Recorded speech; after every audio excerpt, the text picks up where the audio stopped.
guys, good morning. Pinoy Heavy Haul here. Andito tayo ngayon guys sa bahay. Lalabas kami ng aking wife ngayon kasi mamamalingki kami.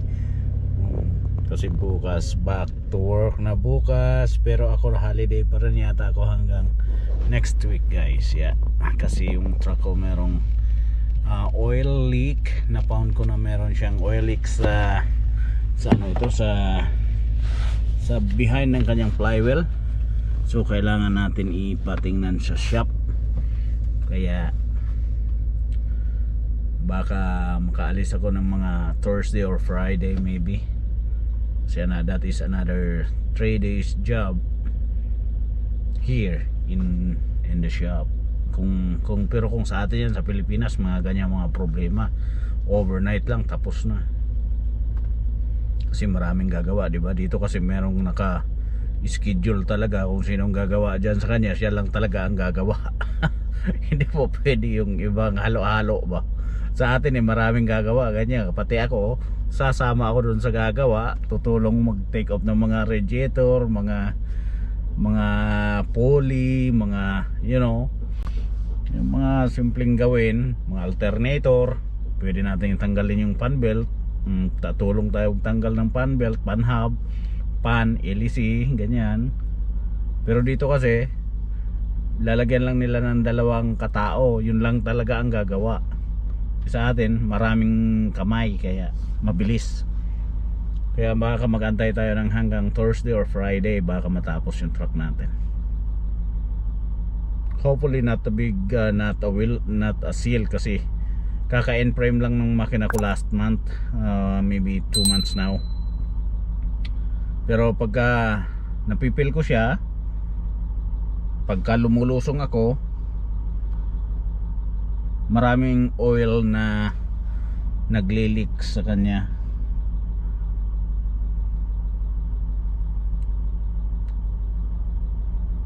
Kaya papagawa natin. Kasi meron kaming ongoing wind project this ano ito, is October 25 ang starting. Kaya kailangan, bago ako pumunta doon, kailangan, kasi walang uwian yun guys hanggang sa matapos yung wind. Hindi ka pwedeng mag holiday. Pwede kang mag holiday during weekend. Mag holiday ka ng weekend, pwede kang umuwi dito sa Saskatoon kasi Alberta lang naman kung meron kang available na cars. Pero kung wala kang available na cars, ay hindi po pwede.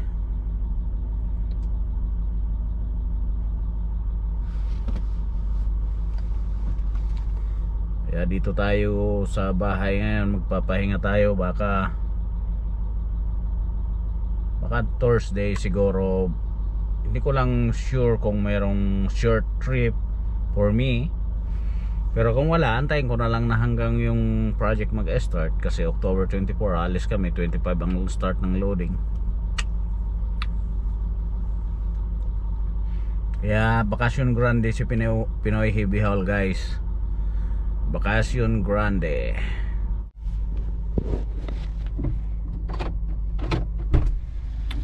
Welcome aboard. Welcome aboard. Hi. Welcome aboard. Hi. Ano yan? Shout out. Shout out? Yeah, you want to shout out? Ha? Shout out mga par. Sabi par. Par. Mga kapanood. Okay guys, shout out sa inyo lahat. punta muna kami sa Balintawak Market. Malingki kami. Guys, seatbelt tayo, safety first. Okay.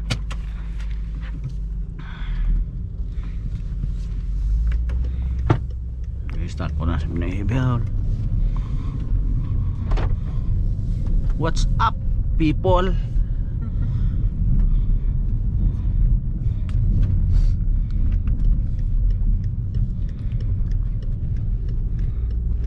Guys, day off.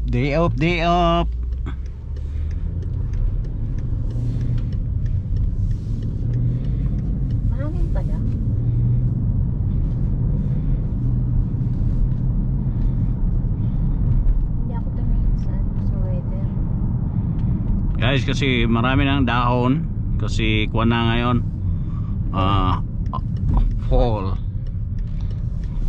foliage.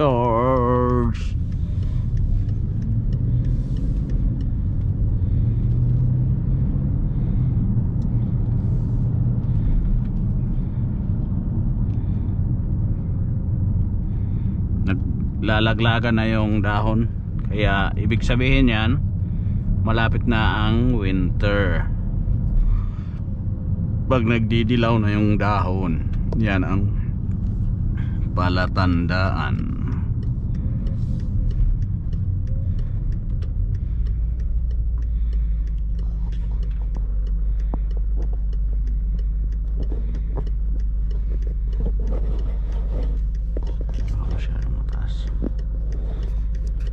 Open pala yung 24/7.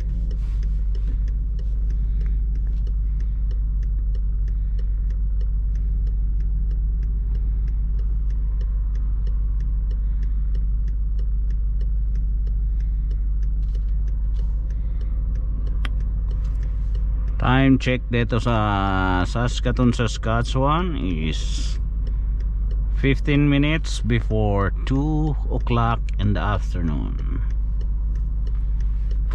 Isang oras ano? 2 o'clock na.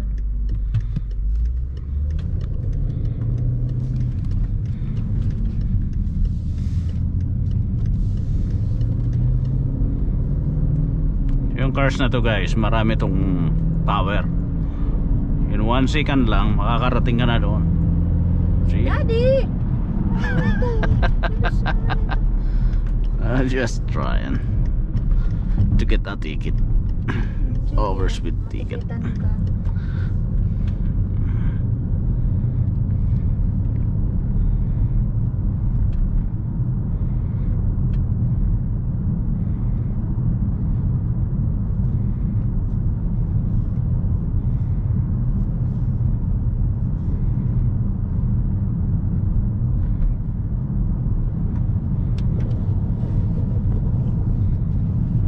Whoop. That's Marami Tundra. nagmumula dito. Teams daw. Ay, Yeah, that's Tim's. Teams talaga. I know, yeah. I told you before.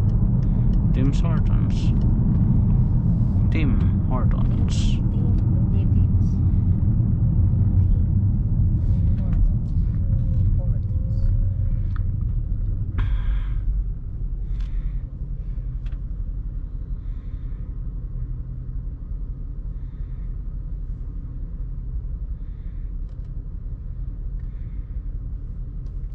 Ngayong week guys, service driver ako ng wife ko sa work niya. Ay, wow. Service driver. Ka-happy ko kayo. Happy. Happy wife. Happy life. Ay, baliktad. Tama.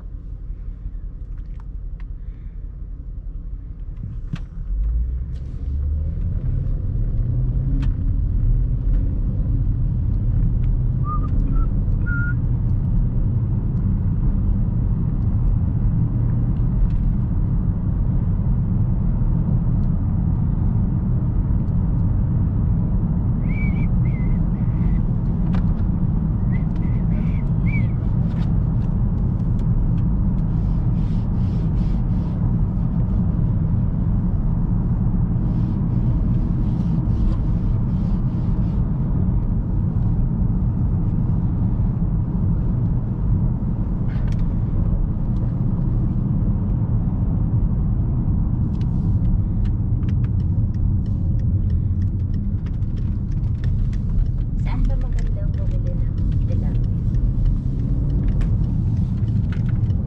Sa Kaplan o sa Superstore. Ikaw ba? Saan mo gusto? Sige. Bukas. Bukas yung ganito. Sarap ng gabi na tilapia. Sarado yung ibang ano dito, establishment kasi Thanksgiving long weekend dito sa Canada ngayon guys.